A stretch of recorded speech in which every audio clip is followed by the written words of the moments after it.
Hey guys, welcome back to another Honkai Star Rail video. I have a quick guide for you today, but one that I think is going to be of great use for everyone, especially in the early game. As I'm sure you're well aware by now, Honkai Star Rail's gameplay mechanics and systems are virtually identical to Genshin Impact's, and if that's any indication, that means everyone at this point is going to be strapped for resources and materials just like they were in that game. And the resource that everyone is probably trying to figure out how to get is experience, namely experience materials. Unlike other gacha titles where upgrading materials are in plentiful abundance, you have to be rather sparing with which characters you want to work on, as it takes a while for you to reacquire a decent supply after using it. With this in mind, I wanted to make a video on the best ways to get character XP materials in HSR, namely in the early game. When you take a look at any item in HSR and scroll past the flavor text, they tend to display a list of sources from where you can get that material from, but it bears mentioning that those aren't the only ways you can get them. Currently, there are 3 types of XP books: travel encounters, adventure logs, and traveler's guides, providing 1,000, 5,000, and 20,000 XP respectively. You'll notice that all 3 of them can be obtained from Calyxes, HSR's equivalent of domains in Genshin Impact. By pulling up your survival index, you'll find a consistent source of XP books from the Golden Calyx Bud of Memories, where you have 5 difficulties to choose from. As you advance your equilibrium rank, you'll be able to access the higher difficulty ones, which in turn offer a greater output of rewards. Personally, I would advise against doing difficulty 1, as you can easily unlock difficulty 2 by getting a fair bit through the main story, using the materials provided to you through quest rewards and chests to level up your characters instead.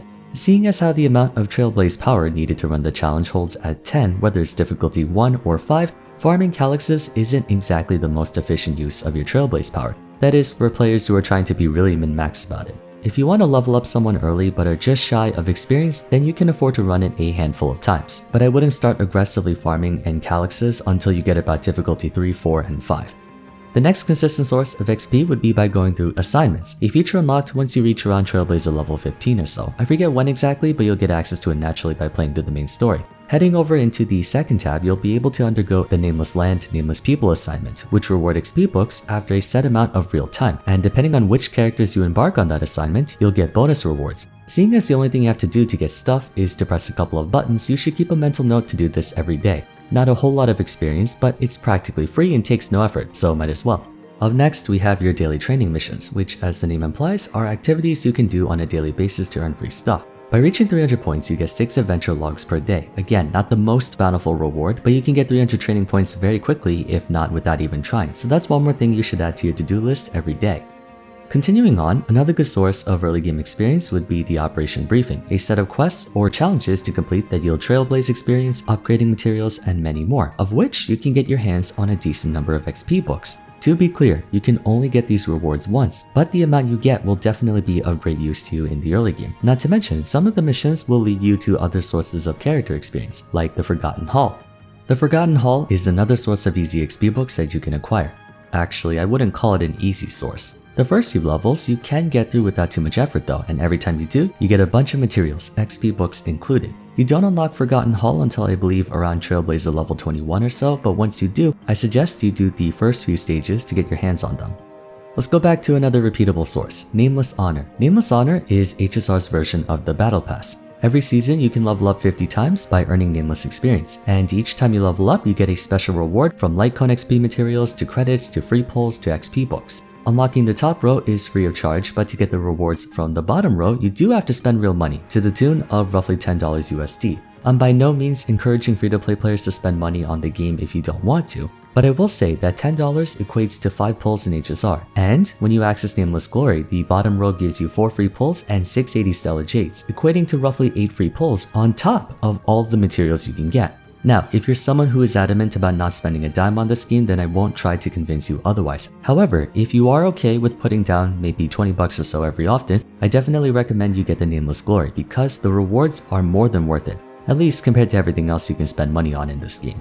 Each Battle Pass period spans 40 days and will reset upon cycle completion, so it is a repeatable source. There are plenty of quests to give Nameless experience, so more likely than not you'll cap out level 50 before the 4 days are over. You don't have to go crazy over it, just play the game as you normally would. Moving on, let's talk chests. When opening the world map, you'll notice that every area has a marker on the top left indicating a number of chests you can find in said area and how many you've already found. While you can only get them once, chests are a good source of early game experience as each one rewards you with character books. It's in your best interest to get every chest possible anyway since you'll be exploring the overworld a fair amount. Conveniently, unlike Genshin where there are so many chests that are hidden and likely impossible to find without a guide, chests in HSR are very easy to locate if you keep your eyes open, so stay on top of that. There are some areas that you don't fully explore through the main story, so you will have to revisit them, but it does make for a good side diversion. Another fantastic way to get an XP boost is quests, although it should be stated that not all of them do so. Not only will you be completing them anyway by virtue of the Trailblaze experience they give, but make sure you do the optional quests too, as they can yield a few books for you to get. Again, it may not look like much, but in the early game, every little bit counts. World shops are a feature I don't think many people have mentioned so far, but essentially, every region you're in has their own currency which can be acquired via chests in those regions, another incentive to explore and get every single one, as well as adventure missions and the like. The world shop has a plethora of things you can buy, including XP books, and if you spend a certain amount of world currency, there's a progress reward that also gives you XP books. It's definitely worth the trouble of opening every single chest and exploring every area. I'm pretty sure by 100%ing a region, it yields just enough world currency to buy everything in their respective world shops. More of a long-term cumulative activity, but one that you should consider.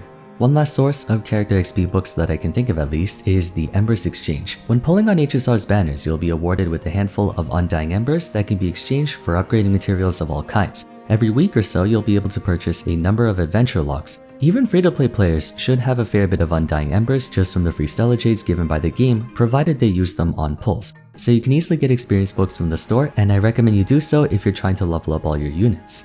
Now, there is one other source of XP materials you can use, and while on screen you'll see that I did purchase them, I do not recommend you buy any of the items from the contract shop unless you're either A, really strapped for items, or B, planning to whale on this game. The cost relative to the items is nowhere near worth it, especially for players who only plan to spend a small amount on this game. That being said, I did want to include it in this video for the sake of thoroughness. It's an option. Not a great option, but in a pinch, it's there.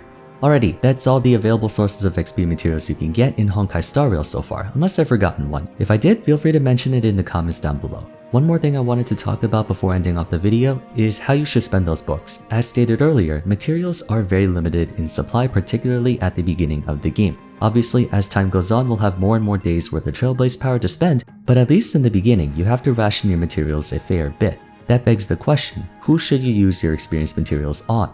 Naturally, you should focus on whichever units you enjoy the most, waifu over meta and all that. But assuming you're trying to be as efficient as possible, I would advise leveling up at least one single target damage dealer and one multi-target damage dealer, in my case being Sela and Himeko respectively. If you have Clara, Yanqing, Serval, or Sushang, those are good choices as well. I would then upgrade at least one Harmony unit or buffer. Bronya or Tingyun are ideal choices. Then make sure to set aside some XP for a tank and or healer. Bailu, Gepard, or Fire Trailblazer should be your primary choices. Of course, it depends on if you have any of those units or not, but generally get one unit for single target, one for mobbing, one for buffing and support, and one for tanking or healing. Then once you get access to the higher difficulties in the Calyx dungeon, you can upgrade the rest of your characters, since by then, you can get your hands on Traveler's Guides instead of the other two, offering a better conversion of experience per Trailblaze power.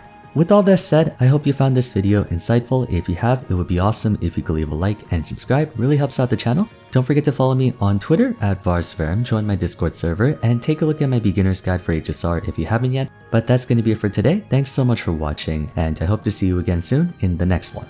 Take care.